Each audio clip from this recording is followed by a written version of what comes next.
La guerra antisubmarina es tan importante detectar a la amenaza como asegurarnos que la amenaza no nos detecte a nosotros.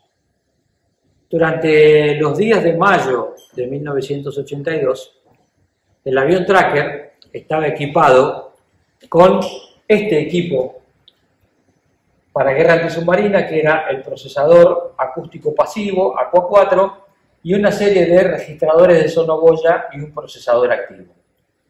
Con este equipamiento utilizábamos sonoboyas pasivas y activas, que son los sensores típicos con los cuales el avión registra la información acústica de un submarino.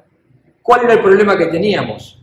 Que para las misiones de guerra electrónica, como ya fue explicado antes, utilizábamos este equipamiento, el analizador espectrotectrónico y un osciloscopio. Por lo tanto, el avión no tenía la capacidad de simultáneamente hacer misiones de exploración o de guerra antisubmarina. Había que elegir. Las sonoboyas, que como ustedes ven son simplemente un tubo.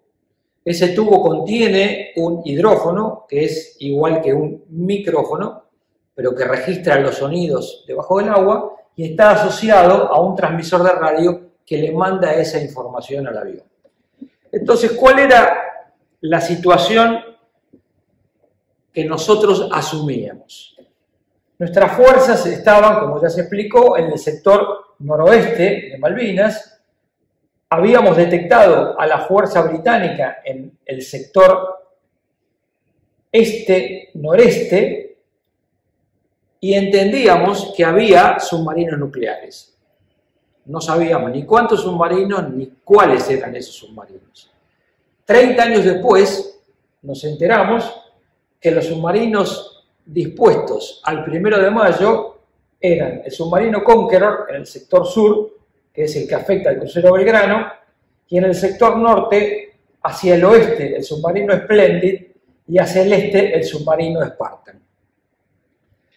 Esta situación hizo que una vez que se produjera el hundimiento del crucero General Belgrano el 2 de mayo a las 4 de la tarde, la escuadrilla tuviera que cambiar de misión. ¿Qué quiere decir cambiar de misión?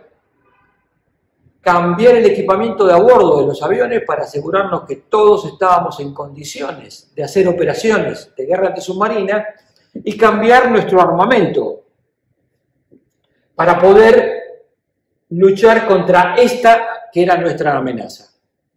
Los 3 submarinos británicos eran de clases muy parecidas, el Splendid y el Spartan de una misma clase y el Conqueror de una clase anterior.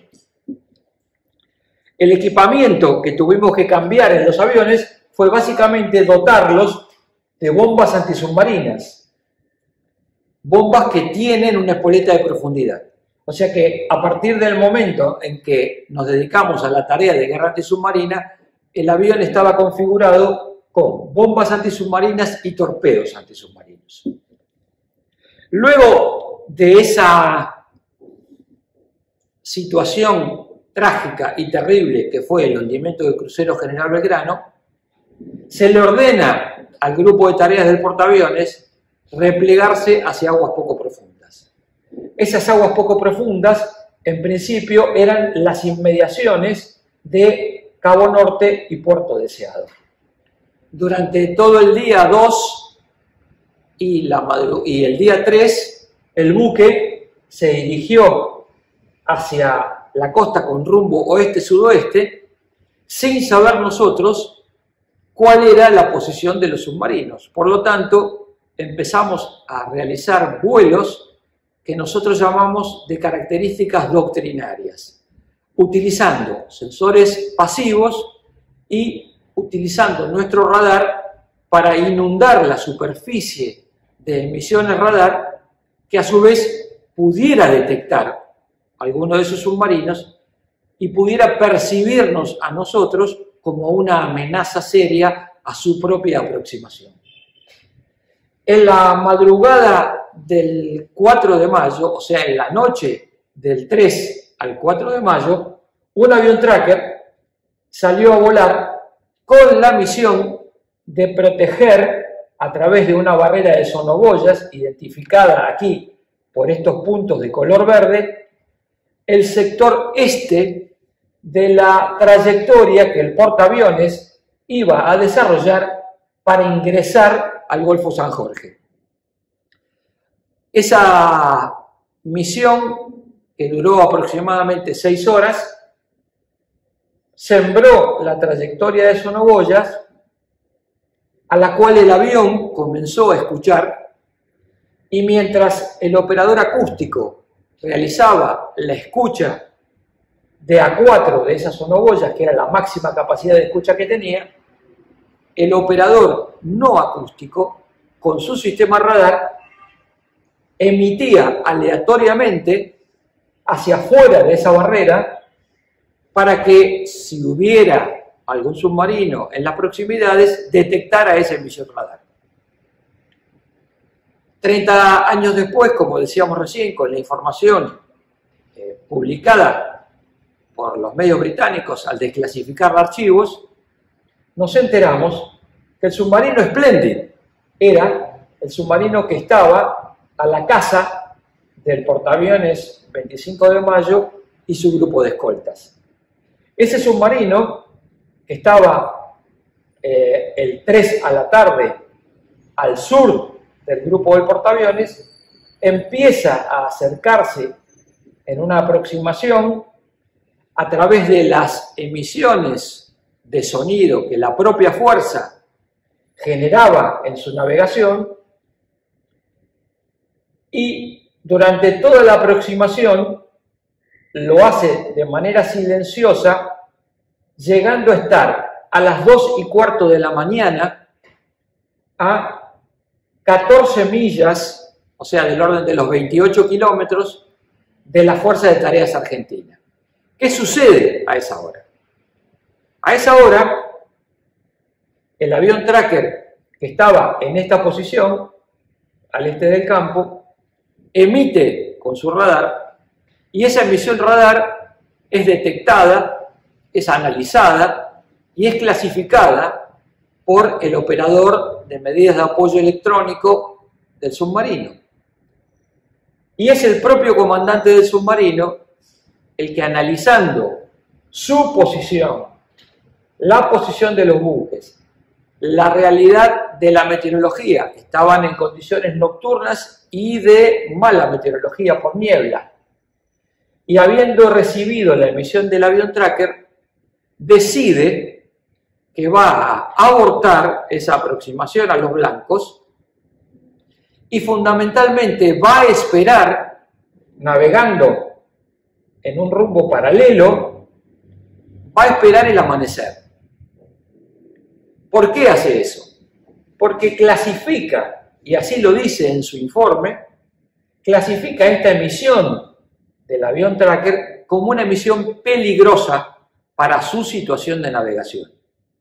Esa clasificación de peligro es lo que fundamentalmente lo decide al comandante a abandonar la aproximación y a ponerse en un rumbo paralelo. ¿Ese rumbo paralelo hasta cuándo? Hasta que a la salida del sol pueda volver a estar prácticamente a nivel de la superficie y pueda tratar a través de su periscopio de identificar cuáles son esos blancos que él sospecha que son buques de guerra. La realidad es que cuando el día 4 de la mañana sale el sol, el submarino Splendid ha perdido el contacto con la Fuerza de Tareas Argentina. ¿Por qué? Por dos razones básicas.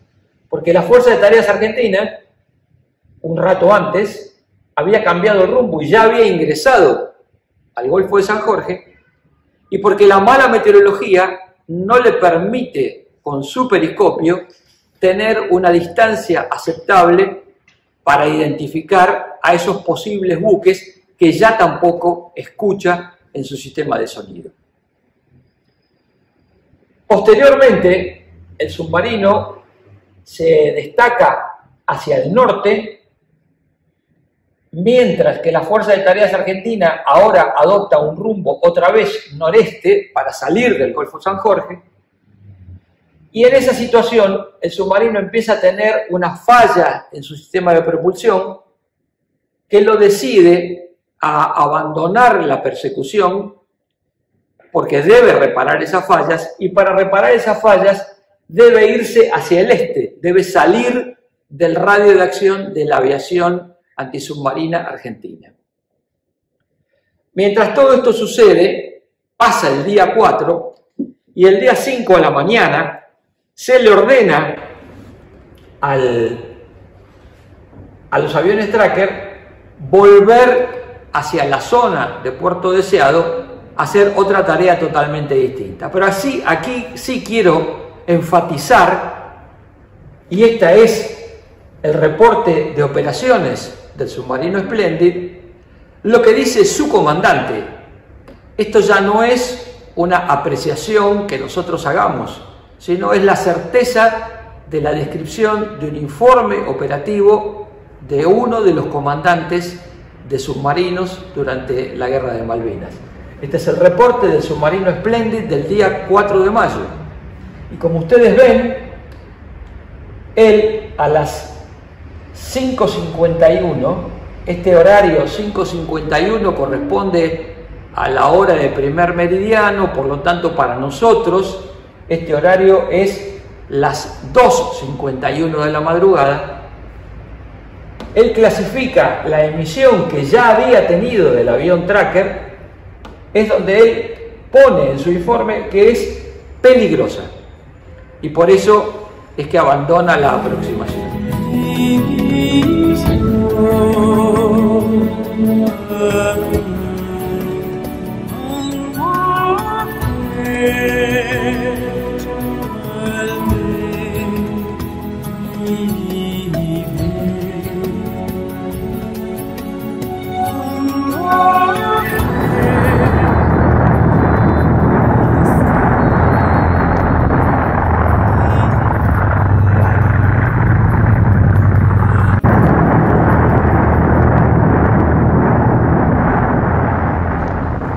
En la mañana del 5 de mayo, durante esa misión de búsqueda del alférez Sobral, una tripulación apreció en el horizonte la estela de lo que aparentemente podían ser los apéndices de un submarino, que como ustedes ven en esta pantalla, es algo difícil de apreciar sobre el mar y muy difícil de confirmar para un ojo inexperto.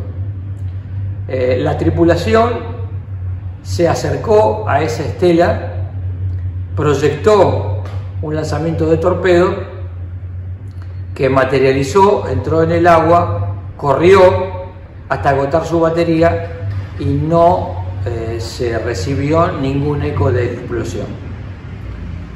Posteriormente, 2 helicópteros Siquín salieron en búsqueda de ese mismo punto dato, de esa misma detección de esa estela. Estuvieron trabajando, encontraron con su sonar contactos débiles y llegó a la escena de la acción un segundo tracker que también materializó un ataque con torpedos, del cual tampoco se apreció ningún resultado con ningún tipo de explosión. Al día siguiente, el día 6, una de las últimas misiones de protección antisubmarina obtuvo un contacto pequeño, y sobre ese contacto radar el comandante antisubmarino hizo un lanzamiento de bombas de profundidad apreciadas en la superficie del agua, como que explotaron, detonaron, pero no hubo ningún tipo de confirmación de ningún tipo de unidad submarina.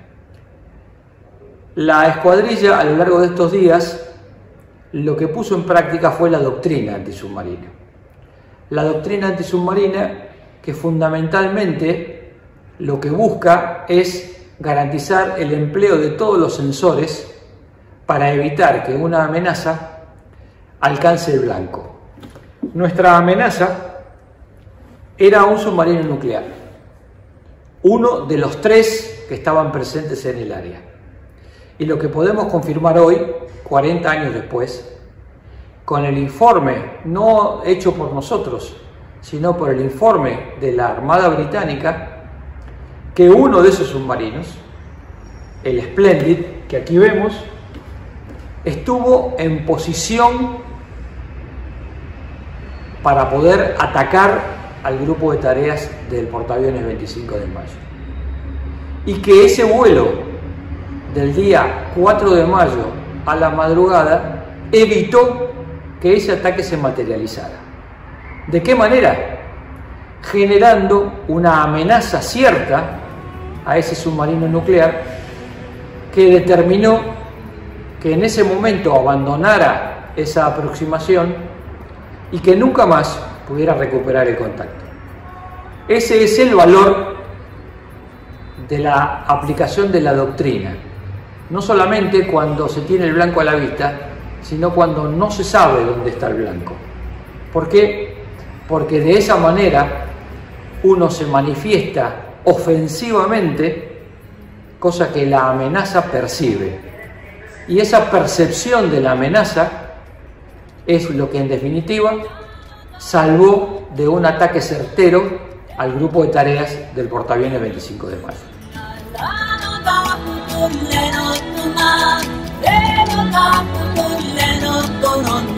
La